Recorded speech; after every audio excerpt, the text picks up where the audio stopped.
post-game press conference here with head coach Leo Austria. Coach, what can you say about Wami exploding on the fourth quarter of the game and how reliable it is for you? I'm so happy for Wami tonight, because for the first time, and out of so many games, bigla siya pumunta ko kanina at sunod-sunod. And that's what I'm expecting from him. And I think the right time, the right place, because this game is really important for us.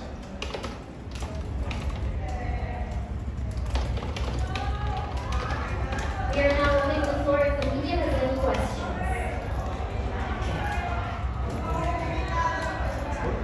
Coach, yung doon kay Wami, maraming na-contribute sa panalo na ito. Masasabi mo na, especially big game against Converse, na hindi lang yung mga usual na sila Julmar ang na-contribute to it. I think that's what I'm expecting from them, because in the practices or in the previous game, our bench contributed a lot, especially this guy coming, Wami, because he's always out there to show what is about Wami. He's shooting at us. Mabuti lumabas kanina, and I'm happy for it. And the usual thing, yung bench namin kailangan mag-step up. And we have a lot of respect dito sa Converge dahil for me, they are a contender in this conference. Mami, ano naman masasabi mo na sa dami na na-contribute, isa ka dun sa mga players na dito sa big win against the Converge Vipers? Actually, kumuha nga po ako ng inspirasyon kina Chris Rosales and Chris Miller when knowing na yung binibigay nila yung quality minutes. So, I knew I had to step up also in order for us to win. So, we give credit where credit is due. Yung dalawang player talaga sila yung step up. Mami, can you talk about paano yung naging treatment dito sa game na kasi yung Converge, syempre, rising team. So, paano naging preparation dito and mindset going into this team na young and parang magiging contender for this one? Actually, it's all lahat yung kay Coach Leo kasi remind na talaga sa amin na important yung win natin ngayon kasi everyone's medyo tight, one loss. So we made sure na we get this win. I think 5th na kami and then another baka nasa top 3 na kami. So actually, coming from Dubai lang kami, one day rest lang So ang sabi ni Coach Leo na very important na mag-practice kami knowing na Converge is contender.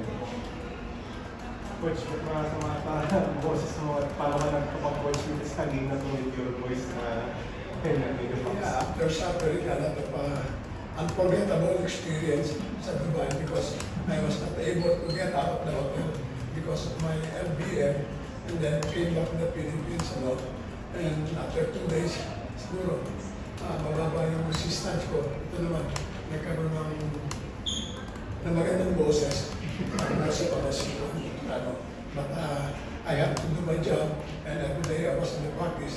Actually, there's a lot of players who's on the sideline and Jericho is not supposed to play.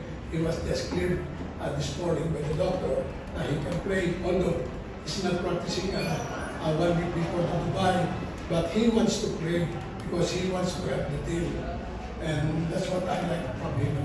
And there's another player, Jumbar, I'm so happy for him because yesterday he was cleared also by the result of the X-ray because something wrong with him, with his toe healed and it's okay naman That's why kanina makikita nyo, iba yung intensity niya, iba yung aura niya. Unlike before, really worried siya sa kanyang sitwasyon. But today, alam nila na kung sa kalaban, sa tulad sinabi ko, we respect them a lot because if you will take a look at their lineup, talagang powerhouse din sila. Coach, si Juan Gideon, you limit him to 8 points, 12-10 shooting. Ano naman masabi mo dun sa the way you were able to limit him tonight? After, siyempre, yung dalawang triple-double siya this season. after watching their previous game, actually 3 games pinanood ko sa kanila, JDDL is the one orchestrating the team. There's a lot of assists, there's a lot of points from him because they can dominate the game, especially yung mga big man nila. But against us, because the percent of our 2 bigs, nahirapan din sila. Special mention talaga si Juan Gomez de Leon sa amin.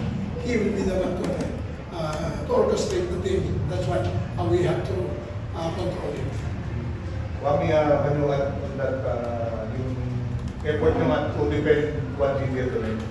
I think it started with Chris Ross. Talagang ganito si Ross at the start defending him. Kitang-kita natin yung energy niya at the start. So nag-rub off din sa the rest of us.